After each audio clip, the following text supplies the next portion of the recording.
Hello, hello, coucou, c'est Lexane. C'est pour aujourd'hui parler, voilà, de l'errance médicale, car cela fait pratiquement des mois et des mois que je suis avec une main qui est très gonflée, le bras, le coude. Je ne peux plus bouger mon bras. Je fais des pieds et des mains pour être entendue. J'ai envoyé des courriers, des messages, mais en vain. Donc on laisse aujourd'hui les gens dans la souffrance. Et oui, donc c'est compliqué. J'ai fait appel à Montpellier, pas de réponse. J'ai fait appel à mon angiologue, elle me demande un certificat médical. J'ai fait appel à mon médecin généraliste qui est surbooké, donc il n'a pas le temps. Donc voilà, des jours et des jours que je souffre vraiment, vraiment. J'en pleure, j'essaye de garder courage et force. Donc le problème vient du syndrome des filets thoraco-brachial qui est bilatéral. C'est quoi cette maladie? C'est le muscle que vous avez sous la clavicule qui est ici, qui s'enflamme et qui resserre comme un tuyau d'arrosage vos veines et artères, du coup qui fait qu'on a une parasthésie des doigts, des mains, une perte de motricité où je fais tout tomber, où je ne peux plus même passer les vitesses de ma voiture. Donc ça devient vraiment compliqué. C'est pour ça que j'ai beaucoup de vidéos en attente, que je ne suis pas trop présente, en vue des crises de fibromyalgie également. Donc j'espère que tout le monde va bien et que je vous oublie pas surtout. Et si vous voulez vous abonner à ma chaîne, ici on parle de fibro, on parle de musique, on parle de maquillage, on parle de destination, de voyage, de van life.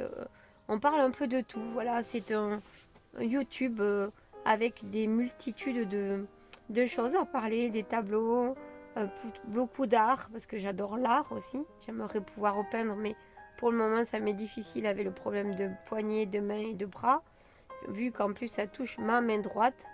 Donc, c'est un peu difficile. Dans le moral est un peu dans les chaussettes par moment.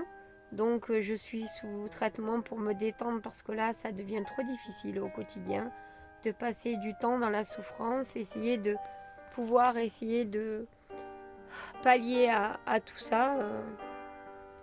Donc voilà, donc je vous oublie pas.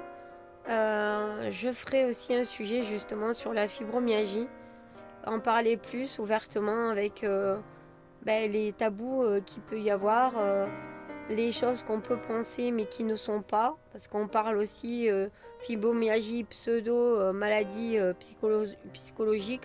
Non, ce n'est pas psychologique du tout. Il y a un effet certainement psychologique, qui a eu choc émotionnel, mais le système de la douleur, c'est bien neurologique, c'est bien neuropathique. Donc vous avez bien des effets de douleur qui ne sont pas imaginaires, peut-être mal reconnus par son entourage, ça c'est certain. Parce que c'est vrai que quand nous sommes dans la souffrance, on s'isole. Il est vrai que par moments, on n'a plus envie de voir personne, on n'a plus envie de faire quoi que ce soit puisqu'on est concentré à tenir debout. Il est vrai que c'est difficile d'être dans un quotidien normal parce qu'on ne peut rien faire en fait. Hein. On devient l'ombre de notre ombre. On essaye et pourtant c'est très dur. Moi j'aime la chanson, j'aime beaucoup de choses, mais je suis tellement fatiguée que du coup mon énergie s'épuise très vite. Donc voilà, je suis ma journée allongée à attendre que la douleur s'en aille, mais qui ne part pas. J'ai essayé plusieurs méthodes, plusieurs façons de voir les choses, plusieurs psychologies, plusieurs. J'ai adapté également plein de choses, mais ça ne fonctionne pas. Donc pour moi, en tout cas, hypnothérapie, méthode de TENS, sophrologie, yoga, toutes ces multitudes de paramètres essentiels.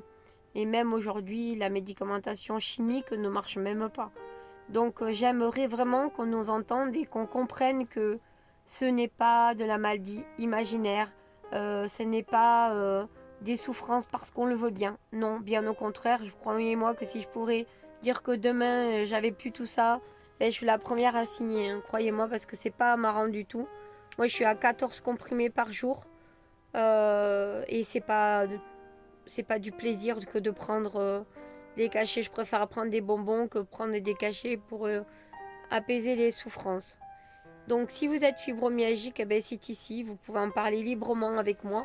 Si vous avez des maladies que je n'ai pas dit, bah, allez-y, vous pouvez en parler également parce que c'est ouvert aussi. On peut d'ailleurs peut-être aussi parler de maladies chroniques, de maladies euh, de Crohn, exactement, une maladie de l'intestin irritable qui aussi est un poison, du diabète parce que moi aussi je suis diabétique et pas toujours compris non plus parce que des choses sont très compliquées. Et voilà, donc je vous dis, écoutez, si vous êtes intéressé pour, pas que la maladie, bien sûr, plein d'autres choses, multitude de facettes sur cette chaîne, vous abonnez à moi, un petit j'aime, un petit commentaire, et ça fait toujours plaisir. Et je vous dis à très vite, à bientôt sur les prochaines aventures. Ciao, ciao!